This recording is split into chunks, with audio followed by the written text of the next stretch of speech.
Good evening, all. I guess it should be.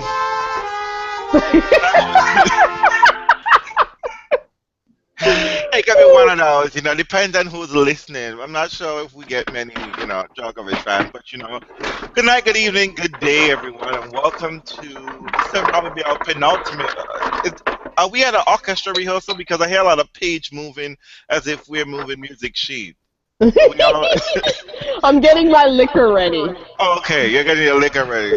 Behind the book? Are you in an old world castle? Are you at the Crawley residence? I'm getting some ice for my alcohol. Okay. Good evening, good day, everyone, and welcome to probably our penultimate, our second to last podcast for the year. I'm RealzTenisFanz. And we survived. We survived. I mean, it's such an epic journey. But before we go anywhere, let me just introduce my co-host, the hostess, with the mostesses. I am nothing without these lovely ladies. We have Andreen, who's still traveling, solely tennis travel, in London. Hello. My last night in London. Yes, and unfortunately, are you on a bender? Are you drunk? Not quite. I've had 2 glasses of wine, and I've now moved on to some other hard liquor. That's right. You've done us proud. We taught you well. And then we have our other foreign correspondent, Janina, who's not from Cincinnati, but in Ohio. Janina, I see your face, but I don't hear you. She disappeared. She disappeared, but here I am. Yeah. Okay. Sorry. Okay. You're with us now. I'm with just you. Introducing you. Okay. And as always, Bridge P. Karen. From the overhead spin, and of course myself, Reels. I do forget to introduce myself. So, ladies, we've had ATP officially has shut down, I think, in some regards, unless you have Tennis Temple, where you see all different kind of tournaments still going on, challenges, ITF events, etc. For the most part, all of the major events have been done and dusted, except for Davis Cup, which will be next week. And this week we had the ATP World Tour Finals, and again we get to crown Djokovic. One second, I hear music and all. Is there someone having a dance party? Going on? Okay.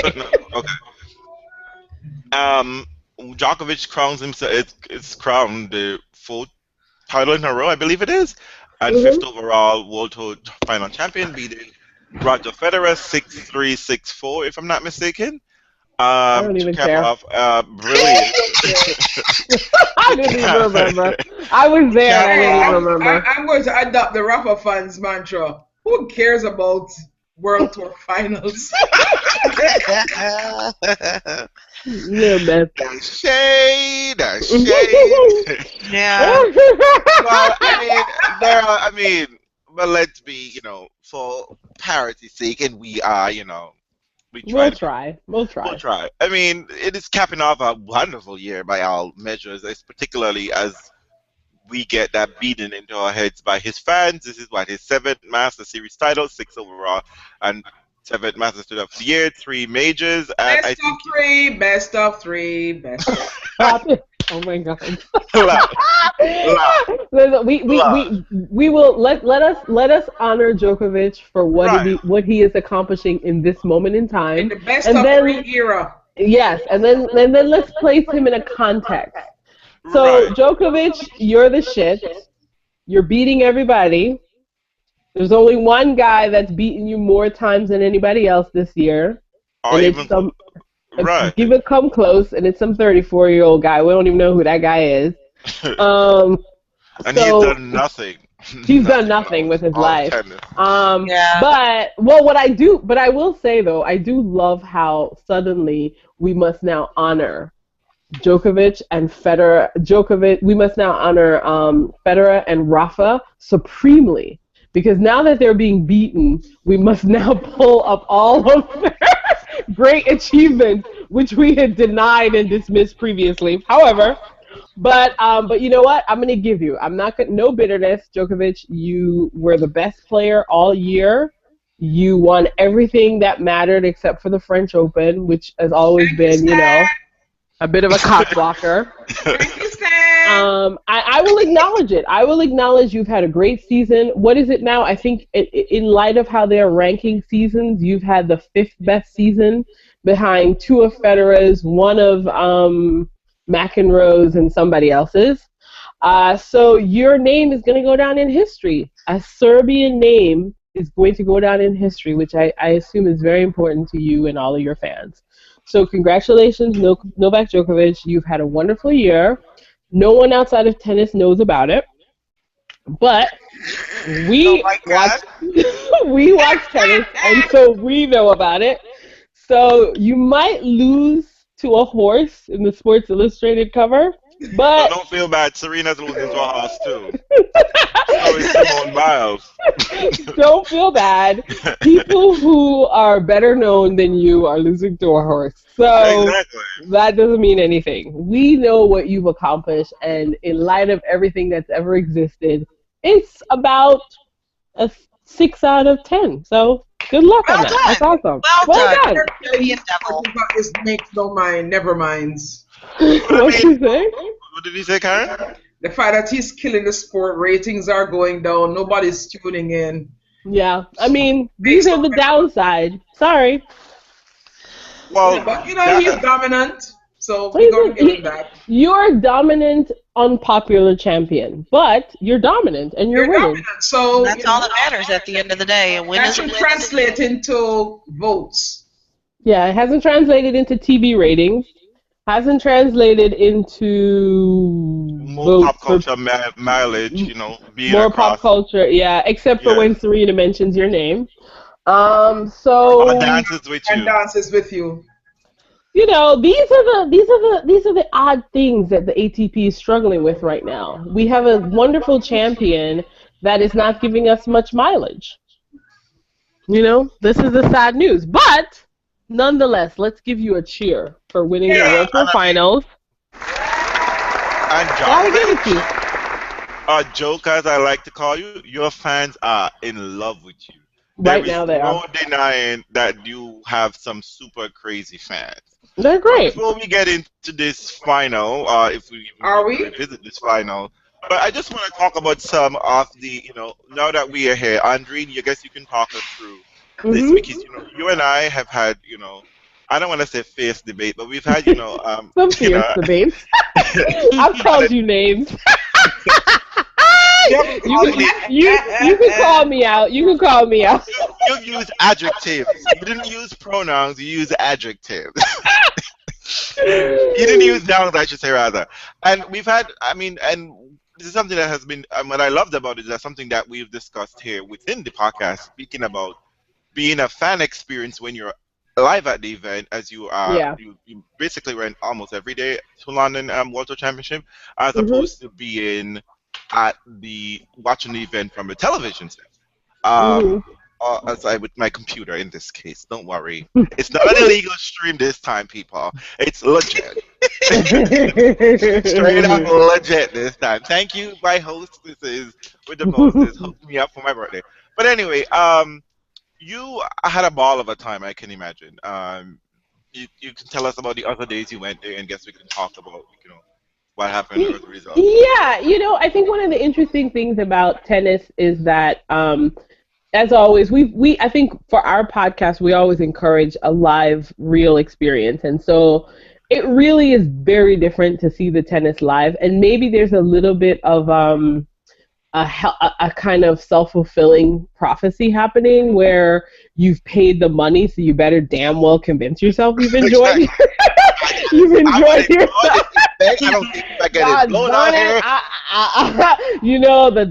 The dollar is 1.5 to a pound, so my ticket. A continent and a bullshit. Get here. I am not doing any boo-hoos and woo-hoos out here. I am not crying until I get on the plane back home. Okay. Exactly. So, but I will say that I think part of what makes a live tennis experience great is to sit amongst other fans, and then to meet fans who you might have spoken to online, and then to share in that moment of watching your favorite player live together. So the atmosphere is definitely something that can't be denied. Even a relatively flat match, which I would say was the Stan versus Rafa match, was fairly very, very flat. But also very flat atmosphere-wise. I won't even deny that. But I think I probably had a better time just because I was there than you all watching it at home.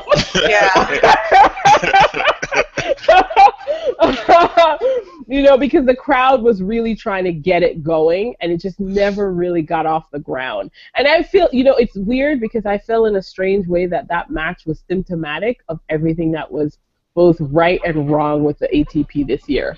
So it's like you've got the possibility of somebody like a Stan who probably you could never imagine it going toe-to-toe with Rafa, but he has and shown in the past that he could. And then when the moment came to deliver, he fizzled. That seemed very much to be the case with the storyline in the ATP this year. People who you have high expectations of just didn't deliver. And then you had a match like Fed versus Nole, which, by the way, as a fan, let me just say right off the bat, I was sitting with a bunch of Fed fans, and we all were prepared to be very depressed, much like we probably would be feeling now. And we went in with no expectations. It was like, whatever. He just needs to win a set the way the week is going. He just needs to win a set to get to Saturday. No expectation whatsoever. And can I just say, this is the thing that galls Nole fans, but let me just say, to be in a crowd where it is 70-30, and I'm being generous, right. 70-30 for Federer is let's just call it, it's fucking amazing, okay? Let me tell you something about that. You know how at the beginning of the match, ESPN goes through and they give checks for forehands, backhands, blah, blah, blah. It comes to intangibles. And I about shit myself. Brad Gilbert, our lovely disheveled Brad Gilbert, he says that the intangible for Federer today was that 98% of the crowd, only 98% of the crowd, was going to be on his side. And I was like, this is some serious shade for a supposedly, number one. Well, I'm thinking playing a 34-year-old number. But I was thinking more of the network. Like, this is ESPN. This is a big deal. I mean, from a you're being silly, but at the same time, it wasn't silly because it's true. I mean, you can't deny watching on TV. You can't. And you couldn't deny it being there. Because honestly, it was like a funeral when Novak Djokovic got points. And except for these very wonderfully rabid Nole fans, because it's like they came and they stationed themselves strategically in like north, east, south, west spots with flags so that when Nole looked up, he would see a friendly face with a flag. I mean, it was like that, and they were so... like, that feeling when you're like, I know I'm not the best thing here, but I'm going to shout the loudest. That was happening a lot. And it was so overly, Nole, we love you, love you, love you. It was really insane. But, I appreciated it because, there are like 10 of them. And, you got to let your voices be heard. If in a crowd of 10, I mean, I meant that like proportionally. I wasn't. And I swear I saw Nole's biggest fan. I didn't get a chance to say hello to her, but I did see Nole's biggest fan because I did recognize her from many times in the past, and she was there, and she was very worried for poor Nole. But I just, it was a really. But I will say I've never been in that experience since his rise because I didn't get to see the final at the U.S. Open. Wow, it really is spectacular. And so that match, hands down, that match was more electric than this final because I think on some level everyone knew that match we were probably not going to get a repeat of that match. Right. I think we all knew that. I think we knew that Novak Djokovic was going to have too much of a hard on in terms of beating Rafa one day and then beating Fed the next day. That on some level we knew the hill was going to be too high for Fed. So that match had didn't have the electricity that the previous round robin match had. It just didn't. There was not the same level of expectation, not the same like nervous energy. It just wasn't there. There was a lot of pleading more by the crowd. The crowd tried desperately to get Federer into this match. Every single moment of it. And, you know, every time he was serving, they started a chant. It just wasn't the same vibe. You know, magic only happens once. Mm-hmm. When you're working with a machine, you can only beat it once. Well, you know It's like going to Vegas. You only beat that machine once. I felt like Federer was weighed down by the extra hair on his face or something. He just he seemed heavier, right? He didn't seem bad. He wasn't quick on his feet. No, and I watched the first set and then I took a nap. Yeah, I didn't watch it. I didn't watch the whole thing. Who looked at the numbers? Because I didn't get a chance to look at the numbers. You know what? I did look at the numbers. Was it a better match? Because I didn't feel that Novak played a better match. It was not a better match. Okay. Neither one of them played as good as they played. Let me pull up the stats. Neither one of them played as well as they did in their round robin match.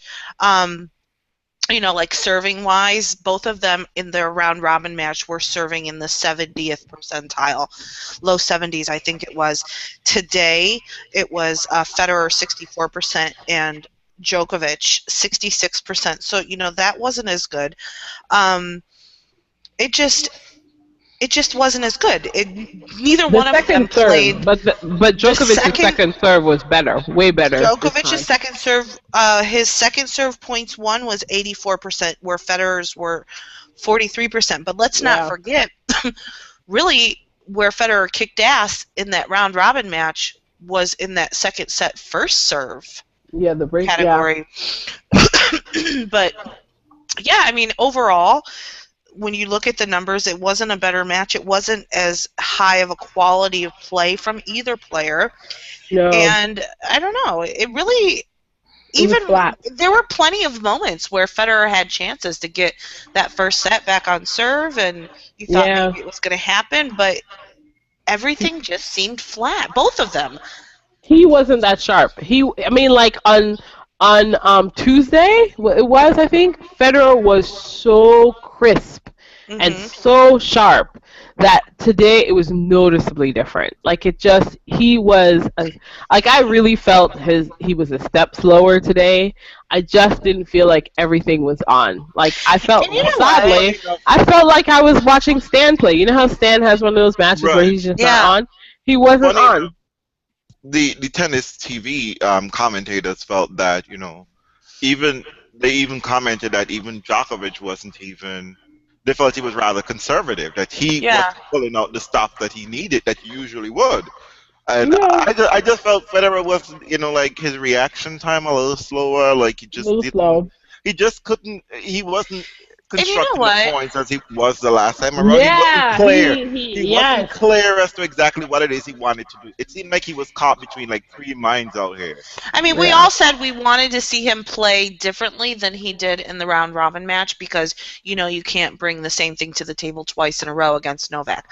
However, it was like he didn't know what different was, which is odd for Federer because he doesn't usually have that problem. But you know what bothers me, and it doesn't matter who's playing, just in general. I cannot understand for the life of me why I can't understand match scheduling. I cannot understand why, you know that you have a final on Sunday and you stretch them semifinals out so far, and you know that players have obligations afterwards with the press, that it puts the player who played first at an advantage to be more rested. And I cannot understand, and I'm not talking about this tournament, I don't mean just because it was Federer, just in general. I think it's really poor decision making. When you're at, you know, the business end of a tournament, you only have a handful of players left. They need to be playing their semifinals back to back. It needs to be a Yeah, it needs to be fair the play. same. It's the You know, Yeah. same I thing don't happened like it. it's the same thing that happened with Rafa. Rafa had to play his semifinals Friday. the day after he played that long match with Ferrer, was it? Yeah. Yeah. You know, And it's the same thing with Stan in Paris. Yeah. yeah. You gotta go to bed. You know, I mean, because it's no different than, you know, you come home from work. You might be tired. You might have had a long, really crappy day, but you don't get to go right to bed because you got to wind down. You know, it's no different for an athlete. They know they have to get up in the morning and play again, but if they don't finish until 9, 10 o'clock at night, they're not going to be in bed by 10:30. Well, it's weird because you really literally have one match finish a full 6 hours before the start of another. Yeah. 6 hours. That's a tremendous amount of rest time. Yeah. You don't need And- that and time to collapse clean time. out the stadium. Yeah, I mean, well, you know what? I Well, mean, well, you well, probably need to we stop all know thinking about making a ton of cash. Money, exactly. That's It what it was is. money. You should have just scheduled them like the USO does, back to back. You know, it doesn't. It's just not practical. It's not realistic. Or if you're going to do it that way, yeah, it just doesn't make sense. It doesn't. Yeah, the What you scheduling can is probably ridiculous. do, if you're gonna do it, just have the doubles play first, and then have the singles afterwards. Yeah, or if you want to something, have and then- 2 sessions But or something like I that. don't But think they're gonna imagine that they're gonna have the same excitement. But for the second year in a row, I have to say the doubles was where the real action was. I'm sorry. Like I thoroughly. yeah, but the final was a dud. Well, I mean, Yeah. They the were match. the matches all week were great and they were fun and there was some, Oh, you know, because that Mopana you were, and J had no business being in the final. Yeah, but that's well, what happened. they were there and that Well, final right. sucked. I mean, today was boring tennis. I mean, because barely, I say that to mean, let me be clarify here. Give you a shade right here. You're not fit. I don't give a shit. You are out of shape. I am seeing those spare tires and those man boobs on you, boo. It's not okay. What's that? You cannot be a professional athlete and having you need. Is this manga? Is this manga? Who are you talking about, Bopana? Rohan, Oh no! But listen, No, he's great. Listen, no, you can say whatever you want about him, but you know what? His racket skills are phenomenal. Oh yes. He massages that ball. It's not called for, because don't tell me the Bryan brothers is the fittest two you've ever seen. Oh, it's not Jesus, necessary. those skinny legs. It's It's not not necessary. I necessary. get that. But- However, I'm just simply saying, okay, if we're gonna be trying to sell a sport, whatever, we can't have Matkowski having a belly on him. We can't have that protruding out. And Well, apparently you Mopana can, can't and have it works for him because they're fucking winning shit. So Anyway, my point You know was what? that You know Mopana what? and Can I just Majer say I feel barely very got it. badly about this. I usually arrive quite on time for the doubles, but I was a horrible fan this week. I only arrived to see singles. I was too busy socializing prior to the match. that's okay. It's not that you didn't want to go. You just I mean, you were I doing some tried. things. there were a I lot of tried. good matches. There were a lot of good matches, and I thought that and you Yeah. know the really sad situation is that the doubles make at least half of what the singles make, and they have to split that into another half again. Yeah. That ain't right. Doubles, it's a really sad thing that you see. I'm gonna have to quote Serena again. This is what happens when you don't have an education because Oh my you God. boys cannot advocate for yourself. I mean, if you have, Well, you know what? How can they though? They're advocating from a position, from a pretty poor position, right? Because people were considering cutting doubles out entirely. So they're probably fairly grateful for doubles just being on the tour. I mean, they've been the that's one what to they're made adapt. to feel. But I mean, but realistically, they have to be made to feel that way because they're simply not accommodated in any way. They've created ad scoring for them to keep it going. I mean, it's really sad because actually doubles gets quite a bit of life on the tour live, because that's what most people who play tennis actually play is doubles. Right. So people do actually relate to doubles, but somehow we've not created an audience for doubles. So I don't know what that disconnect is. So I Doubles, mean, maybe man, that's what it is. I'm just gonna say, the men who play doubles, just in case you listen to this podcast, I'm just gonna tell you something, a little secret. Information is power. And you're in the same fucking locker room as the singles man, so you know all this shit. If Nick could know who's fucking who, you know who's fucking who as well. So you can bring that information to the bargaining table. I'm just simply Oh my saying. lord, you're a mess. You're a That's mess. it straight up. Well, Because I Create mean, some controversy. Get your they name don't. out there. But you know what? look, Honestly, they don't have to do that because the head of the ATP is a doubles player, so he should have more legs there as look, well. But look. we'll see. You I know. saw Ross Hutchinson involved. Look. Yeah. Tennis, you got too much nepotism and too much old boys club bullshit. Ross Hutchinson couldn't even get his life together and fucking cool. And he's gonna be in charge of some shit now? Are you people serious? Stop it! Stop it! You can't say that about him. Look. He's survived cancer. When you survive cancer, you can't say that. I'm not, oh. Y'all No, gonna I'm make being, me gonna- I'm being really serious. You have a year. You have to let him last a year Y'all gonna out make of me this be- whole thing. Oh. No, I'm just saying you can't critique him for another 2 years. He gets Oh my a bye. God. Is this happening?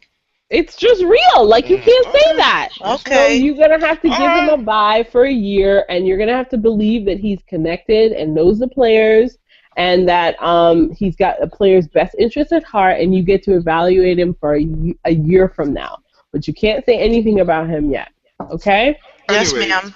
Congratulations to Tekau and And Roger. Roger, I love Julie it. and Roger. They did a really they played really well this week. They were on the money. They didn't drop a Hey, single that was a full race until the very end. exactly. You They didn't were know on who was going to be number one until yesterday. exactly. They're the number one doubles team. I don't think they're the number one doubles player. I They're think the number one double doubles T. team.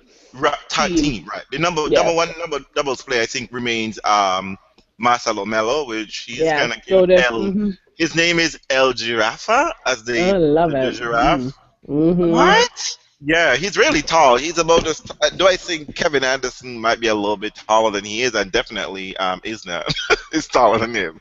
But he really messed up in the semifinals, though. But they played really well. He and Ivan Dodic played really well. I mean, I enjoyed the doubles, even watching Fabio and Bolelli. I enjoyed watching Piers choke. Oh my God! Can we talk about? I mean, like, look. Oh dear. Everyone was French- like, why are they splitting up? I kind of saw it.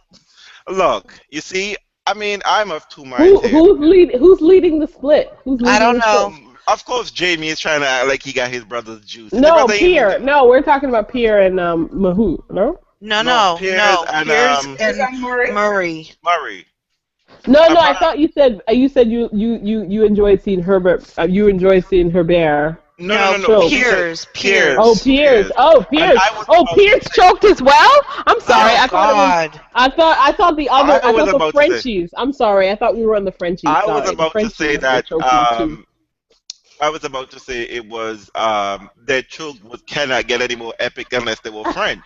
I mean, that's what it was. Man, But you guys, I have to that was say, some shit right I there. think doubles. I mean, doubles is such an emotional thing. I think sometimes we take it for granted when we. I mean, if you watch like Venus and Serena, we're just like, okay, they lose, whatever, moving on. But doubles for these men mean a lot because this is their bread and butter. I mean, a Yeah. lot of these players, we don't ever see them on single. We don't Yeah. ever see doubles only become mainstream if it's within like singles players are playing. And typically Yeah. the men don't never really come out with play singles on a consistent level that they're ranked. Anyway, I think the last time a singles player was in the doubles was but you don't tell me the name. Jürgen know. Meltzer. Oh yeah. Jürgen Meltzer was the last time a man made, and back in the day, it was very common for the singles players to be in the doubles championship as well. So this is a rather and Jürgen Meltzer of all people, right? But it was very nice to see Nicholas Mahut taking Aubert Herbert. under his arm, and trying to calm him down, like because he really threw away the first match. He was serving for it. and he just completely. I mean, that was a choke. Like because he was serving pretty well all throughout the match, and then when it was time to get it, he choked, and then he missed so many key volleys. Apparently, swing volleys is illegal in doubles. You know, because I know. I had a discussion with JJ Johnson, if I'm not mistaken, and he was explaining to me, like, the ball coming at you really fast, whatever the case. But I'm just like, for God's sake, if you keep seeing him as a player hitting a conventional volley, back the fuck up and just swing at this shit. Like, you gotta end the point because. Reals, don't be a Monday morning quarterback. Look, I mean, I'm telling you. Armchair coaching. Bopana and Majir got into the finals because the other team just couldn't finish the fucking point out. Melo and Abdodic kept volleying. It's like, that's unusual, actually, because they're usually a much tighter team. yeah, you can't be on top of the net, controlling the point and just simply just like hit it back to him, hit it. You have to take a bigger swing. You just not even they need that rest of swing. Or you have to be more firm with the volley to kill the ball. Like you just can't be volleying back and forth because especially when you have a case where it's like no ad scoring, where literally, you get into volley love, it's basically break point or match point or break point or game point. It's very crucial. A lot of things come into play. And they're not particularly, they're not really big servers to begin with. So once you get a racket on the ball, you have a chance of getting the return back in. So they really need to set the shit up. But I mean, it was a very enjoyable experience. But I think if you had to choose, with you all would say that the doubles was a better competition than the singles. It was more competitive. Like you felt that there were a little bit more effort. I thought there was a little bit more excitement going on with it. Maybe it was because of the no ad scoring. Maybe that might have had something to do with it. And then you had the super tie break in the third set. I love super tie breaks. I think they're so fun. I mean, it was not fun for Jamie Murray and John Harris. Oh no! Because I don't know how the fuck I wonder if them two had like a good old-fashioned fist fight in the locker room. Oh, I mean, but it was both of them. It was literally both because Jamie Murray had an easy put-away volley. Like, I mean, like he just stick the racket out there. He stuck the racket out and the ball go right in the middle of the net. And then he was just like, "Oh, we got more match points to go." But then, I mean, well, like when Kvitova is off, Kvitova missed by a country mile. We're talking about that kind of shit. They were missing volleys like. They were going for way too much. It was so unnecessary. And the Bryan brothers were just like, yeah, keep fucking up. Just keep They were like, yeah, keep hitting it to Pierce. Yeah, because he lost that match like 5 times. Aww. He did. Because, they should have won that match in straight sets to begin with. But, it was funny. The Bryan brothers were just like, we have no business being in the semifinals, but we will fucking take it. We will run. We will take this because they were definitely not in competition shape. I would say they weren't clicking as they usually would have been. They weren't like on top of the ball because they're pretty good. I mean, you don't win 100 titles, for nothing. And, you think? you don't win 100 titles by accident. Just how. So why are you laughing at that, Janine? I don't. Because it's like you don't even need to state that. Well, apparently you do something. I mean, you might because they're dominating. Well, the commentators will always making it seem like they're brothers, and then they would find a point of saying it's like one of the fact that they're successful is because they have been together all the time. Forever. Exactly, because a lot of the teams always break up and mix and mingle. And they're saying this is why doubles is not popular, and perhaps doubles players need to put their name on the back of the shirt. I was like, no, doubles people need to get in front of the fucking camera. Yeah. They need to put themselves in there because I'm telling you, a lot of the singles men are boring. I'm telling you. Yeah. I mean, like you have twice their number of men. And it's the matches go by faster. Exactly. And then I mean, singles guys seem to have a very like old personality. They might be very much like like. They may seem inaccessible, they might seem exclusive, but these doubles players always seem like, yeah, we're having a party, like fun and excitement. I mean, I think... Okay, let's just move on, though. Let's just move on. can we just move on to the fact that the whole thing just feels wrong? This- Can I just have like a little bit of a moment where I'm just like, I Go can't on. take it. I can't take this ATP. They're the shit. They're horrible. I don't know what's wrong with them. I just looked at the group and I was like, I hate all of you, and I love all of. I love them. This is horrible, right? This is I had this moment. Come where over to I the was- WTA, Andre. but you know what? You know what's so funny? It's So gonna much happen. more exciting. It's gonna happen because it's just like I was talking to quite a few people, and we're all saying how once Federer retires, God forbid, we're all just gonna move to the WTA, or we're already moving there because I looked at the top 8 guys, and I hated all of Absolutely them. nothing to make you want to get up out of bed early in the morning I and watch hated tennis. all No. of them. This was like a total rant moment. Can I just say it? I Go looked ahead. at the- Tell us I how you looked at really all I looked at all 8 of them, and I'm like, what the fuck are you doing here? Who are you? Why should I care about you? And I just didn't find any of their stories compelling. And I just felt like there wasn't a victory run. It was more like a splat. Everybody had a splat. Everybody, aside from Federer and Nole, really, everyone else just trundled up in the World Tour Finals, just happened to be there. And every one of their performances were just like that. And, I mean, realistically, let's just call it a spade a spade. Safin was right. I don't give a fuck about these 8. We're not going to remember these 8. We're not going to remember these 8 from Tom, Dick, and Harry next week. And this is why, and I'm sad for Djokovic, but this is why nobody gives a shit outside of tennis what your year's been like, because we don't. I was looking at it and I was really thinking through, and I was like, what is the story of this year in tennis, and why would anyone care that Djokovic won more matches than anyone? You cannot be the king of the hill if nobody knows who else is on that hill.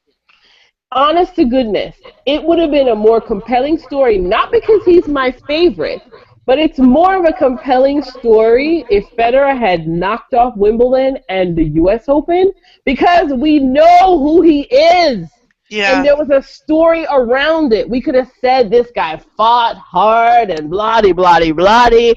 He's surrounded by a bunch of people who are younger than he is, and yet he rose to the mountaintop. But how can you tell me a story about somebody rising to the mountaintop over an older guy and a bunch of scrubs? It's like, what is that story? It's not compelling. No, you're right. It's not compelling, and that's why, he's going to lose to a horse. And before anybody says, well, what about Serena? Serena is a black woman, so let's not even go there. She ain't winning either. She ain't winning, but it was like, you know what, there isn't a story. Like, I want to believe in the Djokovic story, and I understand his fans get it. I get you. But the reason why something is compelling is that I don't have to be a fan of yours to get it. Right? That's how what do they think the story is? I wonder. Well, the story for him is he's an outsider, and he's always been on the outside of Federer and Nadal, and now finally he's at the top of the heap. And I'm like, dude, it's fine for you to be at the top of the heap, but you're at the top of the heap because one of them is 34 and another one is having their worst year ever. How is that the top of any heap? Like 2000, well, I'll put it right out there, Djokovic fan. Djokovic's 2011 is far better than his 2015. Why? Because everybody was younger. So, well, no, you're right. It was more competitive. It was more competitive and more on their game. That's just how it is, okay? I don't care what the numbers say. I don't care how the percentage wrap up. I don't care what the numbers do, because y'all are going to quote me numbers. You're going to say the percentages are higher or this or whatever. But perceptually and experientially, everyone was younger, and they were tighter, and they were more on their game. So rising to the top in 2011 meant more than rising to the top in 2015. I don't give a shit what you're going to say about that. That's just the real deal. I don't give a shit, right? About you. I know, but listen, you know why? You know why this resonated? Because on my Facebook feed, if Facebook sends you this memory, Yeah. Facebook sent me this memory of a photograph from 2009. Let me tell you who was in the World Tour final that year. Okay? I'll start with the least interesting. Verdasco. And he was popular. Yes, Robin Soderling, Novak Djokovic, Juan Martín del Potro, Oh Lord, yeah. Roger Federer, Davydenko. All right? Let me tell you, these names, this is what I'm telling you. So even the outlier, Andy Murray, but even the outlier names, you knew their tennis. Davydenko, you knew what he was capable of. Robin Soderling, you knew what he was capable of. Verdasco had his best year ever. Do you know what I mean? And if he hadn't encountered whatever Nadal was doing at the Australian Open, he might have had a Stan Wawrinka moment, but he didn't. But he made it all the way. He had gotten to the semis of the U.S. Open. It was playing his best year ever. So it's like you look at that group, and that's a group. Listen, guess who won that year? Remember, Fed didn't even win that year. Davydenko and Del Potro ended up in that final, because that's how hard that year was.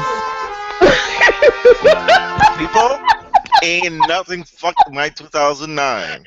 Yes. And that bloody semifinal where Davydenko dragged Beat Federer. Federer for the first time. It was, you know what? I hated it, but I loved it. But that's Because what I'm saying. Because if someone said Federer got shot, I would have been looking for Davydenko, because Davydenko has suffered a lot of losses to Roger Federer. Exactly. People talk about Andy Roddick. Andy Roddick would have been if Roger Federer didn't exist. Honey, talk about Davydenko. But what I'm saying is, but at the same time, their talent was immense. Well, and because we went into this tournament, the tennis was different. Everybody was playing something completely different. We all went into this tournament going, who's going to meet Nole in the final? That's what we said. We didn't. That was not the question in 2009. The question was who's getting to that final. Who's getting out of the round robin first and foremost? Yeah, getting out. Yeah. I mean, we knew Verdasco wasn't, but that's just that's just because it was his first time. Verdasco was us there for the pretty looks. But I mean, he earned his. That's what he was there for. But let's be honest. Let's be real. When we talk about the ATP, look at that. Look at those names. Look at those stories. Look at the compelling things that you could tell about each of those people. And so now you want to tell me that Novak Djokovic is at the top of the heap? At top of what heap? Yeah. I mean, honestly, no, I get it. Look at this great. final. You can't deny that he's great, but he is not the cream that is rising to the top of the crop, because everyone else is faltering, and that is a bad reality. Crop. It's just a bad crop. You know, I mean, and he is still rising, where the people that are at the top are declining in their careers. There's no one, we've talked about this, there is no one knocking on Nole's door consistently. No one. The only person who troubles him on a semi-consistent basis is Federer, and he is on his way out. He's got one foot out the door to retire. This should not be the case. And I'm telling you, it's a fucking letter to the ATP boys. Step up. Let me tell you something. In this final, I saw the end of that final, and Federer had no legs. He should not be the singular person who is getting through his fucking round-robin matches. Of course, but I'm just saying, it's like, come on. And stop stroking yourself that Novak is having the best year ever and it's awesome for tennis and all this bullshit. I don't understand you all. Like, why don't you guys open your eyes to your damn sport? It is, it's like you're sucking the same air. Well, and that is a problem too, what you just said. I notice myself, there are many, many people who call themselves fans. They're not fans of tennis, they're fans of a player. And therefore, they don't see the big picture. They are incapable of it. I have been at many, many tennis matches, and people go, who is that? And it's somebody that you should know. You should always know who Juan Martín del Potro is. You should never be sitting courtside watching him going, who is that? Where does he from? Dude? Does he speak Spanish? Come on, really? I mean, like, that shouldn't happen. You know, if you're a true fan of the sport, then be a fan of the sport. Don't just pick a player to support, because that's where that's where you get all these crazy fucks who act retarded when their player isn't doing well because they can't appreciate the other men and women on tour because they don't know two shits about them. They only tune in when Rafa's on the screen, when Fed's on the screen, when Serena's on. Listen, and I don't mind it. That's boring. I mind it. I'm like, God, watch something else. Well, I don't mind it because people are probably thinking that's why we don't appreciate Nole, but that's not it. I just feel like Nole is a master of nothing, and he has brought the sport. He is.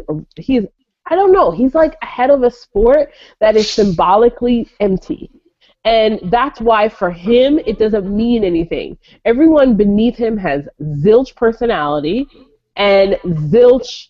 They're just all just happy to be there. Everyone's freaking happy to be there. Well, I think, I mean, we've had a discussion, and what I preface this segment, I always, for me, when I look at the ATP, I mean, we can compare it to the WTA. When you talk about the I think with Serena, you do see a crop of girls who can probably. Serena falls us all the time. Serena being the best player in the world don't mean she's gonna show up for every major. We saw that last year. Serena, there was nothing wrong with Serena last year. In fact, she was in better shape last year than she was this year. But see, I don't mind that Serena is the dominant person if when you look at the rest, there was a game there. Right. But it's fine if they can't there is beat nobody her. there. But see, for me, that's why. But see, people say that we are unfair, though, Reels, because we say we accept Serena as a champ, and we don't accept Novak as a champ. And we can't make. But the distinction I make is I know that Serena can kick all those other girls' asses. But the difference is if you take Serena out of the mix, the other ladies are still compelling. Yeah. But if you take Novak out of the mix, yes, it's less boring. But the other people, who the hell are they? Yeah. What are they about? What's their story? Yeah. Well, I just think for me, what I find, I have this phrase I told them, tennis legend, social media legend. They're just out here to get the fans. What I dislike about the ATP, and part of the problem is that the court and the racket and the technology is a major part. They need to look into that bit because younger players cannot come into the sport. And they need to figure that out. So now they're going to have to create an under 21 just to make it happen. Right. Did you see that? Can I interject here a minute, guys? Yes. Can I interject here a minute? And we're all Fed fans here. But maybe part of the problem why we are not attuned to the different players that that are coming up through the ranks is because they're devoid of personalities. Well, yes. And recently, somebody, I don't remember who, made mention of the fact, it was John McEnroe, made mention of the fact that the sport has become too whitewashed, to put it nicely. There's this code, this gentleman's code that permeates the ATP tour, and it started with the friendly rivalry between. No, listen. Well, that's because he was a mega asshole. But you know what? I appreciate that. I would love to see a mega asshole on tour. Okay. Hear me out. Mm-hmm. So, but now we do have a mega asshole, Janina. We do. Well, we need a white one. Let's say that. Curious. We had what was developing into a sort of tension then between players or amongst players, and that was nipped in the bud by the media because even though they found it good for their media clicks, they got up on their soapbox and they condemned a young man, granted, calling out a woman or whatever. Anyway, be that as it may, every time they're eagerly anticipating Stan and Nick meeting on court, probably down in Australia where they can, they can say Aussie, Aussie, oi, oi, and, all that kind of stuff. But is it the fact, do you think, that because there's this lack of tension or animus amongst the players, why, we're not really getting to see exactly what people think and how they behave? I mean, we see that with Nick Kyrgios, but people become very put off if he smashes a racket, if he puts a towel over his head, everybody there's this outrage and everybody has their hearts aflutter. Well, It yes could and no. be, it could be that the sport has cleaned itself so much that it has cleaned whatever personality there could be amongst the players. Yes You know what? and I think there's a valid point to that, Karen, because one of the things I thought about when I was looking. hello. See, this is why I didn't want to say anything, because as soon as I open my mouth, see, poor everybody gets cut off. Boy, I tell you. No, I mean No, you know what I mean. You know, And we lost you. Whatever. I'm sorry. No, what I said was when I was watching it live today. Can you hear me? Yes. I said for a moment I thought to myself, you know what, Djokovic, embrace being a villain. Yeah. You know, like roar. Yep. Give people the finger, whatever. Because to be honest, it would probably generate more interest and more press and more a sense of your personality and what you've been struggling through. Well, because he used to do that. Well, but and you know what? And it's not. I enjoyed it. Listen, it's not my thing, but you know what? Maybe people would have understood this ride that he was on. But instead, what he ended up doing was to kind of tame his personality down into this kind of no man's land of just you know what I mean? That's just what he is now. He's just giving out chocolates and shit. But I was just like, just embrace it. It's a performance. Roger Federer is the white horse. You be the fucking devil. I mean, just give that contrast. Just like how Roger and Rafa had contrast until Rafa started, wearing regular pants. But that's, there's like a whole. Yeah, you know what I mean? Like, sometimes a part of me feels like tennis has forgotten its dramatic roots. And it's like, just like how he seeps up the negative energy, fucking like suck it up and spit it out and be there, so that even if it gets covered with you in rage on the front cover, people know who you are. You're distinct. You're comprehensible. And you know what, Boo? You know what we always say here?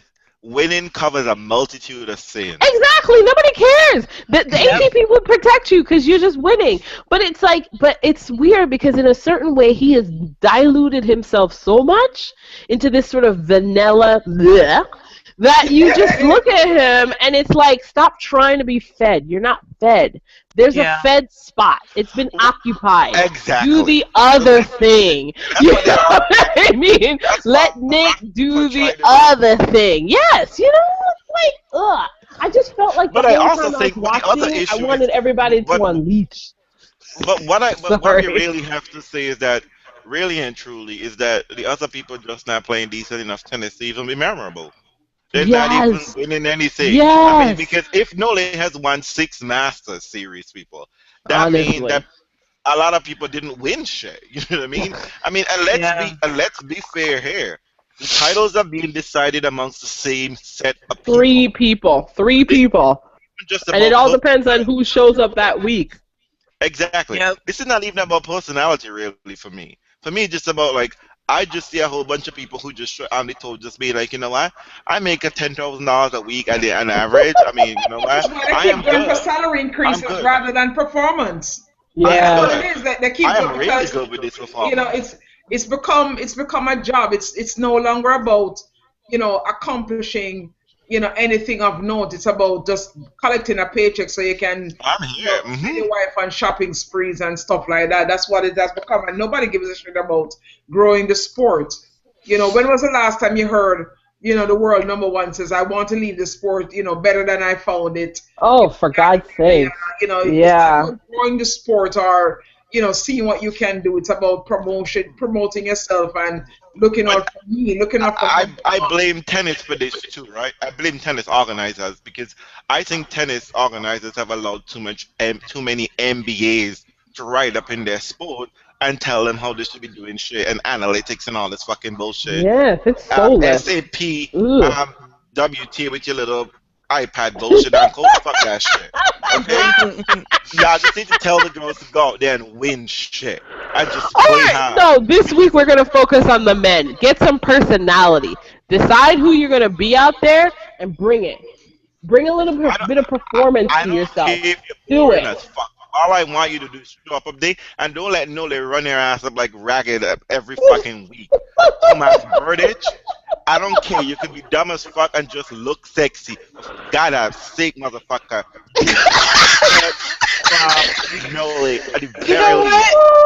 least, I don't even know what's going on here. that. I Well. just want. We're on a little bit of a rant because we love the sport and it's being killed.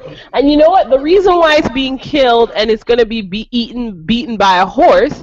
And again, of course, because the question becomes, why is it that Nole has accomplished supposedly having one of the best seasons in modern era since 2006, and yet pin drops.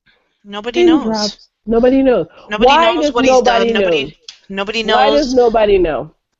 Tell me, And y'all. my thing is that, look, you people, I'm just gotta say it, okay? And we've saying this, no, like, cannot, I'm sorry, I mean, like, he's cute, he has a good head of hair, his fans love him, Oh that my all works God. for you, whatever, and I mean, like, I'm not taking it, and I have, like, I don't hate him, like Janina does. I really don't, what I mean? Like, I don't to even be deny it. honest with you, and I'm gonna tell you a little secret. I love watching him drag Rafa every single day. I'm there for all of those matches. Every I single actually love that matchup. I really like that I matchup. do. Well, you know what it is, and maybe that's what was missing this year, because that matchup saved the ATP. But but the Federer matchup, which traditionally is usually helpful, didn't save the ATP. So, I mean, the Rafael matchup was really fun. And I mean, maybe it came at the right time, but right? You're saying you like Nole Klotz in secret. You really like him, though. No, I don't hate him, but I'm not, and now am I We just indifferent wish to he him. would stop beat upon our guy. But Yeah. my thing is, Yeah. actually, that is okay because Nole, if you're in your prime and you're fucking fighting with an old man, you have a I problem. guess you should. You You should. have a problem. It can't. But he doesn't. But he Nole, doesn't have a problem. Federer's rival was not Andre Agassi. It was. Don't tell nobody that, though. Oh man, It wasn't. you It guys. was not Andre Agassi. Oh my God. You're right. No, you're right, and that's why. But honestly, that's His why. rival was like somebody 3 years younger than him. How old is Rafa? It's like younger than him. That's your rival. But that's why nobody knows who he is, because Federer is old in terms of sport, and he is still at the top, and he's still the favorite, and he is not good. That's not going to go away. So it really doesn't matter that Novak is the #1 player in the world when Roger Federer, who is recognizable by people outside of the sport, first of all. And ATP, You know, And you can't build a year of miracles and wonder and beautiful things based on beating the best player that everyone knew and loved. I'm sorry. Yep. I think Becomes a villain. you know what? It's like I know it's supposed to be like a Hollywood story, but you know what? It isn't. Nobody cares if you're beating the person that brought them into tennis in the first place, for good or ill. And I think it would be I want you to have your moment, Nole, but that's why it isn't happening. Because you're beating up the person that brought a good chunk of people into the sport. Yeah. So I don't know what to tell you. You don't get to say shitty things in your press conference when you really got your ass handed to you that I handed him the match. No, you didn't. Look at the fucking numbers. No, you didn't. Yeah, you had a lot of unforced errors, and like Roger said, I would like to think I was responsible for them. He didn't play poorly, and I want, if somebody thinks that in that round-robin match that Novak played poorly, I want video evidence, I want statistical evidence, I want everything, because it didn't happen. So it was actually a better played match than it was But you today. know what? And the thing we have to recognize is we're going to leave this week, and you know what outsiders are going to focus on, Nole? Not the match today, because nobody cared. What's going to happen in January? They're going to talk about what's going to happen in January, and they're going to talk about that round-robin match where somebody beat you. Yep. Because Just that's like at the Wimbledon, thing. That's the with the contrast. scoring Again. was the tiebreaker, not the win. It was the tiebreaker because Look, the bottom line is people don't like you. So Oh my God, embrace that's it. not what. Yes, it is, Andreen.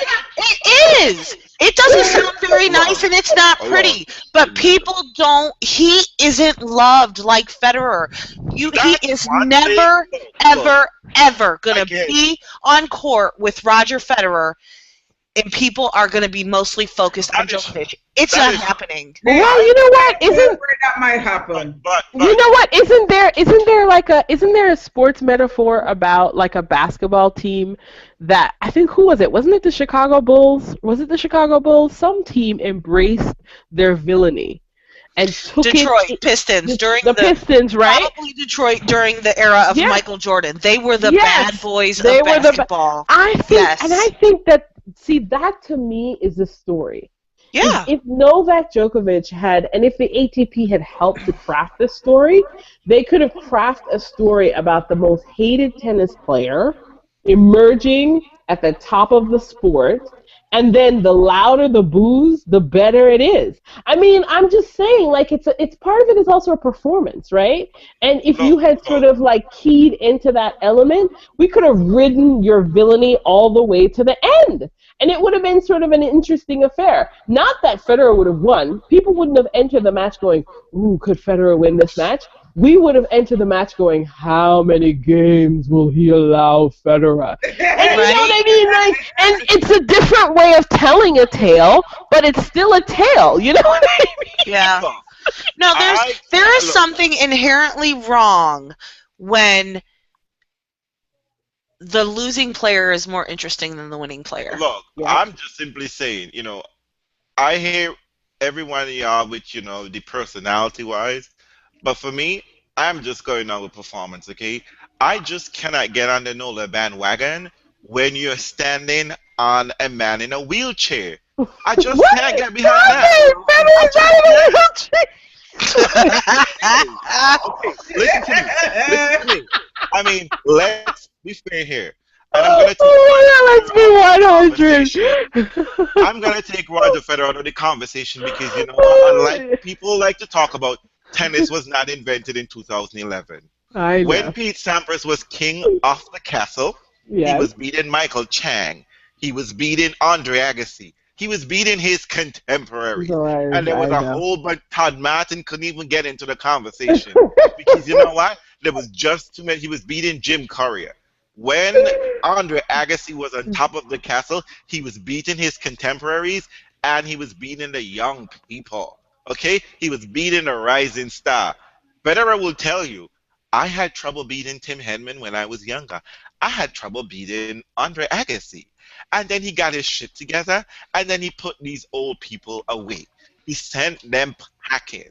You can't be the king of the castle and struggling against a 34-year-old where his name is the only person who can get involved in the conversation. Even if it's a matchup situation, it cannot be that the oldest man on tour is the only one with a game to trouble you. Right? That might not be your fault, but we have to give your dominance some context here. And the real context is that you're just better at this bullshit back of the court game than everybody else, and that shit ain't cute. It is boring as fuck for me. But you know what? That's good enough for some people. But overall, it is a problem for the sport. Because when Federer retires next year, and he is going to, I had a good authority from her. She ain't signing up for this shit another year. Well, you know what, though? Can I tell you, I have to say, when I saw the look on Federer's face at the end of this match, I just, felt like Federer was done. Like, I felt like he was tired. Like, you know what? I'm tired of being the fucking only one up here. Exactly. And I can't even get some help. Well, you guys, come on, listen. But wait a minute. One of the biggest stories all week was Federer's facial hair. It wasn't Let me tell you. fantastic year. It wasn't him, you know. It just wasn't. It wasn't about Novak, the #1 player in the world who has won everything practically this year, kicking ass, taking names, lining them up, and doing it over and over and over. And here we have the supposed pinnacle of the season, and what do we talk about? Federer's facial hair. Point of order. There were multiple articles written about this in reputable news sources. I would have you know that at one point, what was trending was Fabio Fognini pulling down the umpire socks. Exactly. Hello, Novak. Where are you? Grow a beard. I don't care. You know. I mean, I don't know. Shave your head. Wear sparkly socks. No, I already told you. I told you my advice to Novak. Embrace your villainy. Be that. Wait a minute. Be the villain on the tour. Point of order. I just want to call out those wrong Robin motherfuckers haters. I just want to call you out because Rafa Nadal won his 3 wrong Robin match and he didn't win a set in the semifinals. And I didn't hear you motherfuckers screaming out wrong Robin. It's full of shit and we shouldn't have this shit anymore.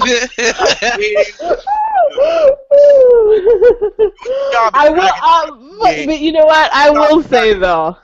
Listen, why did Rafa? Who was in Rafa's group again? See,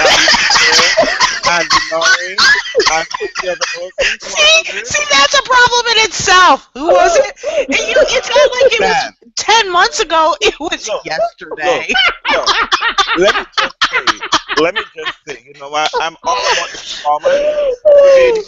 personality, but for me, the singles men, we cannot have an event. You know what? No, honestly, let's just say reals. You know what I want? I want the top 4 guys, and then the rest of the 4, I want to vote in. I'm off a person. Look. No, because honestly, I feel like if I voted in Sangha, maybe a wacky person here or there, I feel like take the top 4, and then because those are the points that are really earned. The rest is just grabbing scraps at the end. So you take the top 4, and then you vote, and then you vote in the rest. Karen, how do you think that would work on the WTA? The top 4 ladies, and then we just vote in the rest. Karen? Anyway. Would that work? What if we put the top 4 ladies and then vote in the remaining 4 on the WTA? Would that work? Oh my god. That wouldn't be such a bad idea, you know. You know what I mean? Like the top 4, you earned your spot. The rest of the 4, I don't know. We're gonna have to vote you in. You're gonna have to campaign for that spot. Oh my god. You have to do a social media campaign. Yeah, it's like running for president. Or we gotta, we want to make sure that you match up with the top 4. So you're the top 4, and we have to ask you, how well does your game match up? If your game doesn't match up well with any of the top 4, we can't have you there. I'm telling you, women compete for the chance to play against the other 4. Oh, I am bad. This is where we are, really?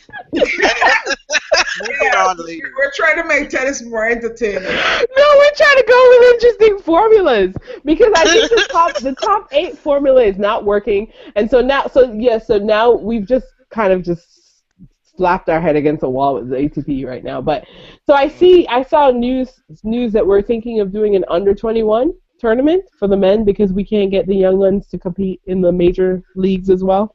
So sad. Is that what that's about? I don't know anything about that.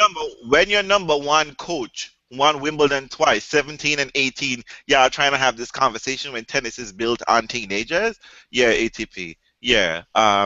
So they want to have an under 21 tournament because we can't count on the youngsters to actually emerge on the men's tour. What's it gonna do for our life? Well, you know what? Increase the junior years to 21 because if they can't fucking stand up on the tour at 20, 21, where the fuck are they gonna do that? So we're gonna give Bona Church a little title because is that gonna mean something? No. No, we're just gonna rip them to shreds like we do everybody else. Doesn't matter. No, get your shit together. Because love. You need to talk about again. You need to Oh gosh. Okay. I think we went Anyway, enough really about far. anyway, number one. I mean, I think you know what it is though. The reason why I felt totally justified in going that far is because I spent good money, and I was entertained. I was entertained, but I also really felt badly for the people who couldn't come, and it sounded like you guys had a worse time than I did. And that, on some level, live tennis and watching it at home should be slightly equitable. I know it will never be the same, but you guys had a far worse time than I did, and so that shouldn't be right. Let me just say, two of the most boring matches I've ever watched in my life was, I'm telling you, Andy Murray versus Rafa Nadal. I could have cried. It was boring. It was so fucking That's boring. not a good matchup. And Stanley came out. Like when Stanley and Nadal, and this has nothing to do with Nadal, really. It's not because I dislike Nadal, and I don't dislike Nadal. I'm just indifferent to Nadal. Lies. Yeah. If Nadal is playing Federer, we have a different story. Yeah, but otherwise, whatever. It's just a swinging forehand and over the head. But I'm just simply saying that, like, when Stanley came out there, Stanley, you're such a fucking joke. Fucking joke. Oh my god. Came out there and break Nadal at love. Ooh, and you were feeling yourself. And then Nadal broke you back at love, motherfucker, and then drag you from there and there. And then he goes into the press conference basically saying he's mentally weak. I mean, come on. And you're fucking a teenager, motherfucker. Sit Could down. you stop Obviously. Have a seat. I can't wait till she turns 20. Look. This is why I'm telling you. I can't take you all. I can't take you all to London with me. You're not good for public consumption. I beg to differ. Everyone that I meet in person says I'm great. Wow. I am fun times. Oh my god. Let's be the bitches now. Let's move on. We got two Okay. other major issues to talk about. First of all, I want to give, We do. Yeah. Rich P a round of applause because, she promised us. Rich P, are you there? Oh, yeah, I'm still here. Okay. Yes, we're here for Promised you us now. that, we would get into the Genie Bouchard lawsuit. And though we don't have a lot of listeners, let's just say we broke the story first, right? Everybody else stole our shit. Let me just say, they did. Yeah. They Thieving bastards. They literally stole Bridge P shit. They did. I know, and link to it apparently. And So link to my Google Drive. Yeah. your personal drive. Dumbasses, let me tell you, if you're gonna steal something, at least try to be secretive about At it. least save it to your own damn Google. Shit. Exactly. It is true. And you can check it out if you look at Real's website. You would see the same Google Drive number on their website as on my website because I took it from Karen's drive and she gave me permission and Oh I Lord. can get credit for it. If you can check her website too, so people we're not making this up. But anyway, That's the awesome. USTA responded, people, and let me just say, I was gagging. It was funny. I mean, literally, I It didn't was laugh. really funny. That hilarious. But I mean, literally, reading the whole thing, my own, my little, addendum aside, I mean, USTA are not holding back. They are going to court. And Yeah, they're dragging her. And, Genie's Busha, I don't know. I think the USTA even have a case for bad representation because I don't know how this man is talking about how Genie is distressed and she just started practicing recently when Genie showed up for 2 tournaments after the US Open. Showed up. So, yeah. The way I see it is when a big corporation says let's go to court, you're fucked. For a little child. I mean, Genie is basically a little child. I mean, They're like, we got this in the bag. Try me, bitches. Try me. You can't get any more innocent than blonde hair and blue-eyed little sweet girl. You can't. And Canadian at that, too. Because Exactly. it's not like you're from the Caribbean where we have all sorts of ideas about you people. So, Fair. I mean, like, Jesus, girl. I don't know if this was a cash grab, but, girl, I had Oh God! know what? I'm done. USTA was gonna snatch away. But you know what, ladies, well, I aired my views on the whole thing. What did you all ladies think of the whole matter? Listen, this is what I'm going to tell everybody. If you have not been to the Reels website to I love read it. what really went down, you do not need to read the documents. No. You need to go to the Reels Reels, website. What is it exactly? Tell us right now. RealzTenisFanz.wordpress.com. Okay, you need to go there and you need to take the Reels perspective, because this wonderful man on our panel took the time to read through that document and break it down for you in a way that I promise you have never seen a legal document broken down before. Do not eat or drink when you are reading this, because you will choke or spit. You can't be in a public place. You cannot be out in public. Do this in private and just sit down and enjoy the mayhem, because it is everything. Well, Everything. You know what I think was interesting about the document, as I always find interesting, because that's my word, was the fact that the USTA essentially said, Genie, we don't think anything you said happened. Yeah. And all Basically. substance, no mystery substance. Well, You know what's funny? You weren't authorized to be there. be there. And you're a professional athlete. What the hell are you doing in there? You know the protocol. And also, girl, it was never dark. You've been on It tour for a never long time. You're a dark. professional athlete. You should have known better. I know. The should have known better. Why would you be going to that room by yourself? How do you go to this room by yourself? Who Why are you goes to saying this it was room by dark? It themselves? wasn't dark. You don't know what this mystery substance is. And if you were that badly hurt, why you refuse help and go home? Yeah. Girl, you going down. You going down for real. On a serious note, whether she wins this or not, I think what's going to be very detrimental for her is the fact that she's not going to be able to cash in on those very lucrative appearance fee. Because I know my run in a tournament is going to be like, girl, you are not going to be anywhere. Security is going to follow you. In fact, I don't even want you unless it's a mandatory event. She is going to be trouble with a target on her back, and people are going to want her to be away from everything. I don't, you know what? Can't go around suing people. Honest to goodness, though, I will say that our podcast / blog is really the only one that's slightly remotely unsympathetic to Genie. Everyone really is sort of buying into this kind of bizarre universe where Genie is a sort of victim. They feel like they need to be politically correct for some reason. I don't know, whatever. They need the Nike stuff. Well, you think that's what it is? But that's funny because initially, and they need tickets to tournaments and. No, yeah, nobody wants to offend anyone else, because you don't smack what is it? Don't The hand that feeds you. That's what it is. It isn't from my point of view. It isn't that I am trying to be like unsympathetic to her. I mean, I've read both documents, and in fact, what the USTA is saying makes more sense. Well, the USTA basically said, "Don't piss on my head and tell me it's raining."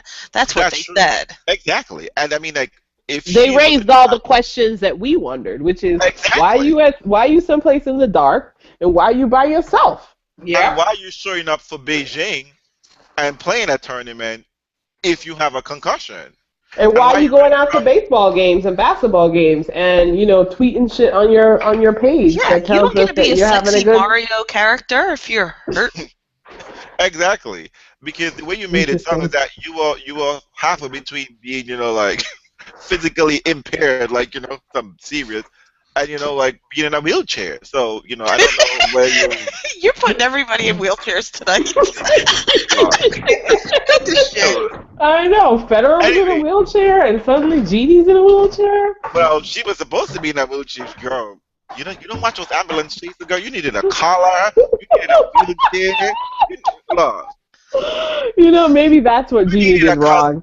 She totally did that wrong. She should have showed up on site the next day with one of them big collars and limping.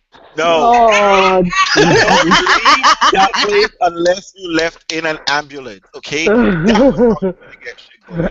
When an ambulance rolled up on Flushing Meadows, Girl, that would have been all the publicity you need, and USTA would have signed a check. But you left in a private car, and therein lies your problem. You should Well, have you had know. FBI taking you out on a stretcher. Can't even Nadal with his appendicitis, he posted a hospital picture in a hospital bed. Girl, you gotta do these things. Yeah. The pictures you posted on social media was not the right picture. Yeah. Okay? It was not supposed to be a Halloween picture. It was supposed to be a head in bandages, on a Yeah. bed, sipping out of a straw. Villagers. Oh my god. Just saying. Oh, damn. Just saying. Okay? Bye, Yeah. Genie. Bye, Felicia. Bye. It's too late now. It's too late. And USTA didn't say anything. They waited the maximum amount of time because they just waited for the pictures to come out just so they, you know what? Then, This girl- here we're gonna drop it. You're telling a lie. This never happened. What you were talking about ain't true. You know where you said it happened. That's not how the place is set up. It was never dark. There was no mystery substance which you can't even identify. Lord, I wonder what this What mystery could be on the substance floor? is. Exactly. What could be on the fucking floor of a toilet? Was it piss? You could say it's urine. No, Maybe something this else. isn't typically sticky, right? Mm. You know what? I think we need to end this. Yeah. Anyway, another big move I would say is that I really have to say, as much as I am indifferent to Andy Murray, I used to call him Loch Ness Monster. Now I call him yeah. Murray. Out of Mhm. respect, I really do think you see. Out This of is why respect for the monster. people. You see, if I'm standing up for Andy Murray, we have a problem, people. It just shows. Okay. Now, David Lloyd, oh, I think that's your name. You can't Yeah. be trying to drag Murray because Murray has basically done something that Tim Henman couldn't do, the borrowed Greg Ruzetsky can't do. And if y'all think that Joanna Conte somehow just gonna show up and take over WTA, that shit ain't happening. Okay? Spain got that shit on lockdown. They stole mother router from Venezuela, okay? Joanna Conte will never running the WTA shit, okay? It's gonna be Gabinia, okay? So just hold your horses. Y'all can't be dragging Murray and saying that Murray didn't do his bit. Murray worked his ass off. He really did. He took all the flack, he did the work, and he did as much as he can. And the motherfucker even denied Scottish So what were independence. his claims? What were the claims in the His article? claim No. is that Andy Murray isn't doing much for the young people, and Andy Murray is somehow responsible for the British Lawn Tennis Association fucking up the money, and they don't want to get into those accounting numbers. But somehow that's Andy Murray's fault, and that well, there was the initial claim before earlier by I don't know if it was him in particular, where they talk about the British Tennis Association. They have nobody, which we already knew since the beginning of the time. That there is nobody but the Murray brothers. I don't know why there's a Murray brother, because there's just Andy Murray. Oh no. There's a Stop. brother. No, there's Jamie. Look. Stop. No, there's Stop. Jamie. Really, there's another brother. Stop. If No, listen, you're not gonna win Davis Cup without Jamie, so stop it. Look, if we do not say the Radvanska sisters, then we cannot say the Murray brothers. Okay? Oh man. That's letting me know. So, as someone pointed out, I don't know why everyone is dragging John Pearce like Jamie Murray was winning shit before John Pearce. John Pearce gave you relevancy, boo. Okay? He did. Let's just be 100 here because I actually thought Jamie Murray was a brother that used to play tennis and that was currently playing tennis. Well, I just thought he was the brother with the really attractive wife. Oh, I don't even know how his wife looked, but Yeah, but, she's very attractive. But But no, you know what's so funny? I found the article really intriguing. You know why? Because well, what he wanted to say, I think to me it was just like he was trying to blame Andy Murray for somebody else's mistakes, problems. No, I don't think so. Not fully. I thought that he had a very valid point because let's ask ourselves a question. Who takes leadership roles on the ATP? Who has taken a leadership role on the ATP? Federer. Federer only. Federer. Federer. What's Andy Murray taking the leadership role on? What has he ever led? Women's tennis, feminism. Oh my gosh. Karen. Stop trolling me. So Look, I was, I said that at the beginning of the year. I said it, and the Murray brand of feminism was the shit. We talked about it listen, here, and apparently, we're not up for that T-shirt feminism. But so what I was saying was, it's really interesting to think about because, he's really questioning Andy Murray's leadership overall. And you know what? Listen, I don't necessarily think he's fair in all of his points. Definitely not, because how can Andy Murray control what the LTA does? But exactly. I will say that I do not at any point ever mistake Andy Murray for a leader. He is singularly an individual with him and his family. It has always seemed to be about just them as a core group. I would rather say his mother was more of a leader in terms of British tennis than he was. Do you know? So I'm not necessarily willing to throw everything that Lloyd says out out entirely. I think there might be some real validity to that. This notion that Andy Murray doesn't step up in the way that he probably would have liked to see a British champion step up. And the only reason why I'm open to that assumption is because I have not noticed that Andy Murray steps up in the ATP. And he's a top 5 player. Well, you have to ask yourself, who... Point of order. Andy Murray is the number 2 player. Well, now he is. But you know what I mean? But let's be honest. Think about that. Think about that, though. Andy Murray's number 2. But you see, he's been top 5 for much longer. And as long as he's been top 5, his name has never been mentioned in any leadership role in any capacity. Rafa tried it. Nole tried it. Federer did it. But Andy Murray has never stepped into that role. So I'm not necessarily going to sneeze on Lloyd's perception. But why does he have to? He doesn't have to, but exactly. Generally, he doesn't have to. But listen, honey, don't ask that question. Why shouldn't he? Why shouldn't you? That's what comes with the territory. That's what comes with the territory. Andy Murray is from one of the is a product. It's the oldest nation. Yes. The oldest nation, the country that invented the damn sport. Why shouldn't he take a leadership role? You have to. I don't know, maybe he just doesn't want to. And so from my own experience with the players, from my own conversation with players, yes, I have talked to the players, not in my head only. I mean, it is very clear that they need the only none of them do it. Only Federer has done it, and only Federer has risked his schedule to do it. Late night meetings, all that bullshit. But this is how it's done. So the player council actually doesn't really get a real voice on the board. The player council does, because they spoke the other day in one voice condemning Nick Kyrgios. No, Lord. They actually do exist. Karen, they do. Let me just finish. Let me finish. Okay. Real, give the whole story. Come on, don't say I talked to somebody. Give the whole story. No, because I don't want. Why not? But let me finish real quick. Okay, you don't have to tell the name. I mean, we have. No. My understanding of how the player council works is that they get together. They meet. The selection process of you have to have a player from 1 to 20, a player from. From 1 to 50, I think 50 to 100, and then someone else from doubles. There's a rather systematic way of doing it. They hold the post for like 2 years. That's why they can't get rid of Sergei Stakhovsky. But anyway, the thing about it, and that usually they really want to do it.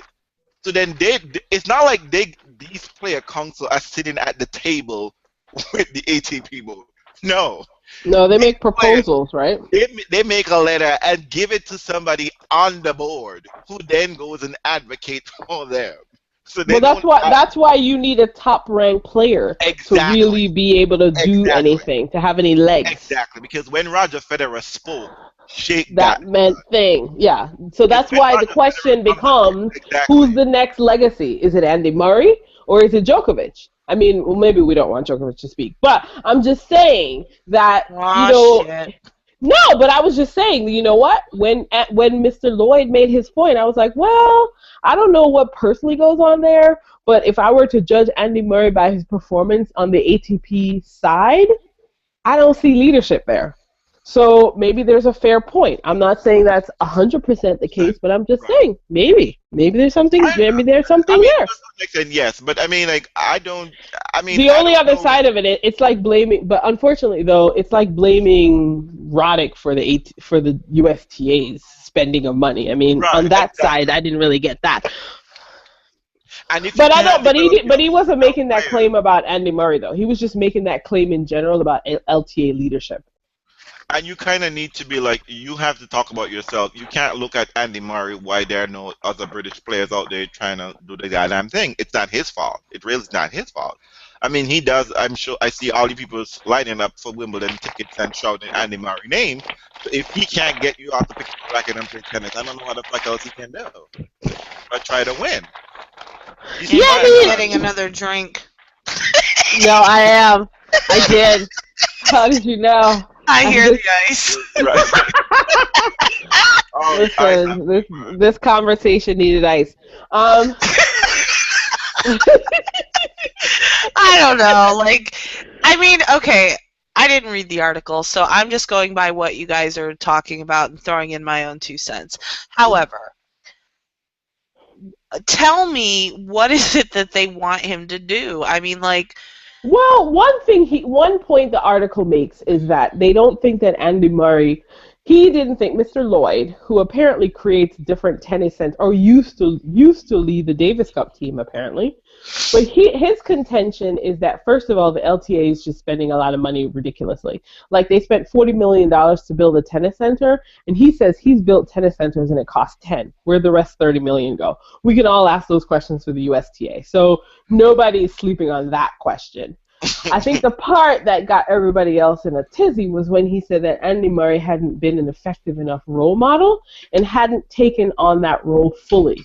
Is that why he did the Make-A-Wish thing? Probably. In sort of guiding the next generation. I think in their mind he wasn't enough of a face of tennis. Like he wasn't doing enough to inspire young people to come out into tennis. But I think one of the interesting contention though about I think it's a plane to visit him. Well, also, but I think there's some similar issues around with the UK and also with the USTA. Is that the population for tennis and the population for the population in general is changing? It's more diverse, and then tennis comes out of a history of privilege. And I think that that's always been the tension between these. I think that's why the USTA is struggling. Is that you have more brown kids in the world. And brown kids find it easier to get into other sports, and they're not getting into tennis. Do you know? No, I agree. I just don't understand what Andy Murray's potential role could be, other than the face of like, hey, he won a championship. I think if he doesn't want to be the face. But if he doesn't want to be the face, he doesn't have to be the face. Oh, honey, he don't got no choice. You don't got no choice when that comes up. Well, you don't get to choose. What keeps coming to mind is back when Charles Barkley was playing basketball, and people criticized him for his behavior and whatnot, and his response was, I'm not a role model. Parents are role models. Families are role models. But that's different because Charles Barkley was one of many. Andy Murray is one of the only. That's a different level of responsibility. At the end of the day, he is an athlete and playing tennis is his job. And if he chooses to keep his job there and he doesn't want to go do all of the hoopla and play with the kids, he doesn't have to. But he gets to be criticized. But he doesn't have to. But he gets to be criticized for it because that's part and parcel of what that means. Then you can't. Says who?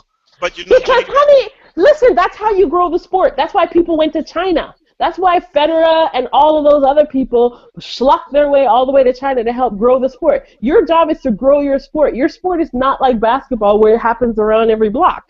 You have a responsibility to grow your sport. Otherwise, your sport doesn't live after you live. Because tennis is not as accessible as a basketball. You have a job. You have an extra job to do. You don't just get to do it and go, I'm going home. I mean, it's not that kind of sport. It needs people to do the extra work. Otherwise, the sport dies. Therefore, the sponsorship money and parents, when LTA says you need to shop for an event, then he should be there for trying to. I mean, I agree with that part of it. But I don't know to the extent to which Andy has refused things or not. I don't think anybody's actually asking him to be a role model. No, they're just asking him to. Asking him to, be an inspiration for other players. You are the face of your sport. I mean, it's in the United Kingdom. That includes Scotland, Ireland, Wales, England. Jersey, Guernsey, Isle of Man. Oh shit! I don't know. I And the Cayman Islands too. Don't forget You it. know what, Janina? You I know completely what, Janina? disagree. I completely disagree. I think I if he totally feels get like it. he wants to do this and this is what he wants his legacy to be about, or he wants to help, grow the sport in the way that he thinks, like if he's going to allow people to tell him, yes, we want you to help grow the sport, and this is the way that you're going to do it. For all we know, he thinks he is helping grow the sport by being a British champion. Because That's all, though. He's just living and breathing that. And that's fine if that's what he chooses to Andy do. Murray, I say that's fine. let me just You let know what, Janina? I'm sensing a theme with Janina. Janina. What's my theme? She's just like the You're- ATP player. You're only there for the glory, not for the guts. No, it isn't. Now, actually, though, it's a real contrast because this has come up a few times in the past where we want to put on players a level of responsibility that Janina really rejects, and I think it's really interesting because we've always said, like I think this came up in the James Blake conversation, and I think this comes up in this conversation again, which is that I think in an interesting way, Janina, you want people to feel free to be to be who they want to be and do their sport. Absolutely. Which everyone should, but the reality is that they're not. I mean, and they kind of have to discern.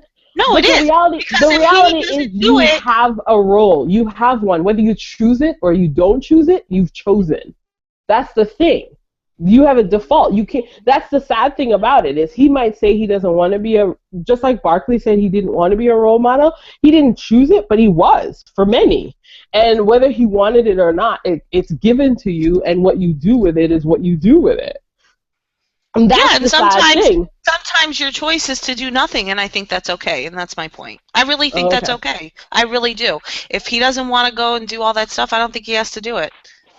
I mean, I get where you're coming from, and I get, tennis in the grand scheme. I disagree. As someone who is from a very small island, and we don't have many heroes, seeing Shelly Ann and Usain, Merlin Ottey way back then, Donald Quarry, Herb McKinley, people like those who invested a lot of time, a lot of effort into growing the sport to where track and field to where it is today in Jamaica.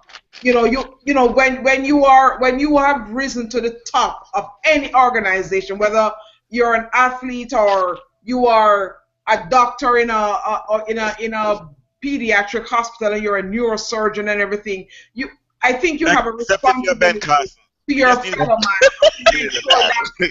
You can't talk about training. But everybody isn't good at that. This is the way that I see it. Whether you're good or not, it's not about being good at something. He is the best about the effort right now. Yeah, because you know what's insane?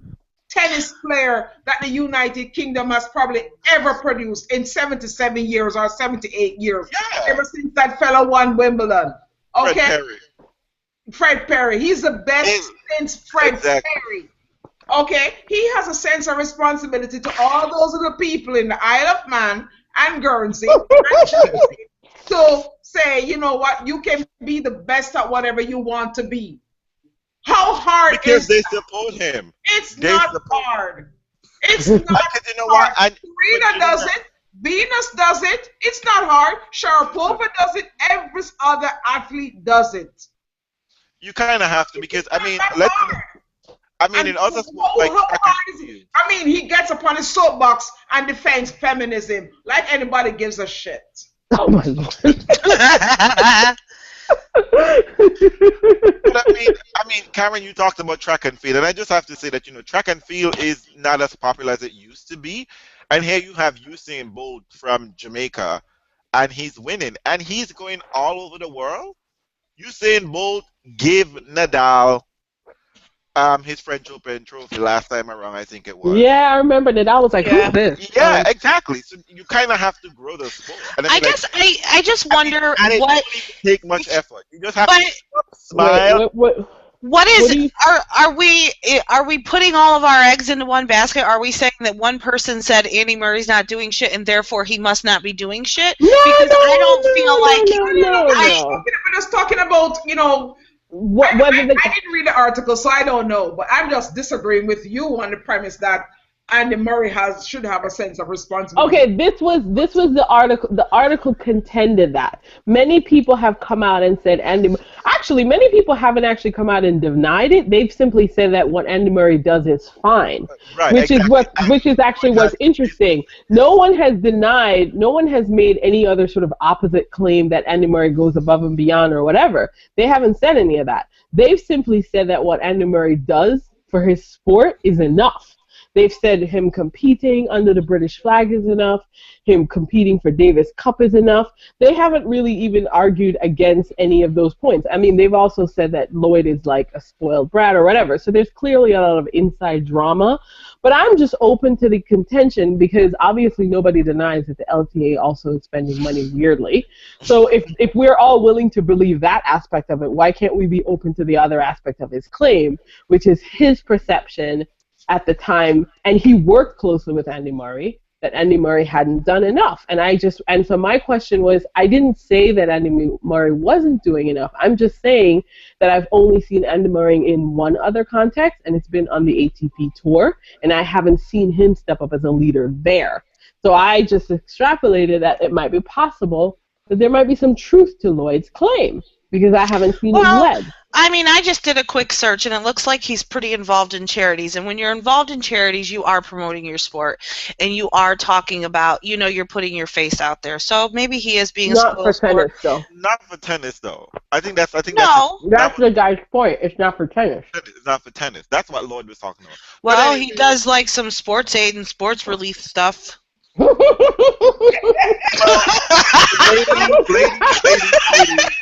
I love you guys. I know. All right. Nice and tight. Like, we don't want to bore our fans who are listening because you know we're losing those Nole fans that we always had. You mean the ones that we never had? Yeah. I want someone to come on that's an Ole fan. Look, Nole has all the money right now, okay? Nole has all the money right now, and I'm hoping for a Serbian benefactor to... I hope Nole sends a quiet letter to Federer saying, "Hey, thanks for all those negotiating our high increases at the major tournaments because now I'm making the money, which is ironic. Federer only increase the money so that the lower players can get more money. And you know what? If you want a cause to pick up, the lower players are quiet as it's kept. What I had heard that the lower players are still struggling for money. Well, listen, there's not enough money to go around. Apparently, the struggle down in the deep depths of I don't even want to call it a satellite if we're match fixing satellite events. So just saying. Oh my God! Goodbye. Good night. Anyway, well, I mean, we're hoping that everything. I'll just say, I'm hoping that everything goes swimmingly in Belgium. I know that there has been a sort of Belgian lockdown that's delayed the British team traveling there. So I just hope this is a serious sign. I really hope that the DC tie is able to go forward with no sort of without any hitch. Everybody's there, safe and sound. Only on the court between the tennis balls and rackets. Only tension there. Team? Belgium. It is Belgium, so that's why it is an away team in Belgium. And unfortunately, the Belgians are on lockdown. So I just hope everyone is safe. And if you're going to Davis Cup, travel safely and have I do know. I think one of our listeners, Footfall Tennis, who listens frequently to our podcast, I do know that I believe, is going to Davis Cup. So have a safe trip. Tell me they're selling Serbian flags there, okay? Because Footfall, if you go, we want to hear a report back from you. And be safe. about how the experience is, and be safe. And I hope Andy Murray delivers for you. Personally, I'm hoping Goffin wins 2 matches. I'm just saying. However that I'm turns there out. for that. I'm there for that. Time for this guy to get some shit going to his life. But anyway, ladies, we have our last. I think next week we are going to have our awards event, because you know what, ATP and WTA award ceremony just ain't enough for us. Okay, so we're gonna have our next podcast. We're gonna have our own awards. All right. Exactly. We're gonna have Twitter polls, people. What do you think? I think the Twitter poll actually functionality is up now, where you might be able to have 4 choices. 4 instead of 2. So that'll be great. Get your thinking caps on. You can actually create something. All those Angie Kerber fans out there, she is not winning the best match award. You don't know. From now.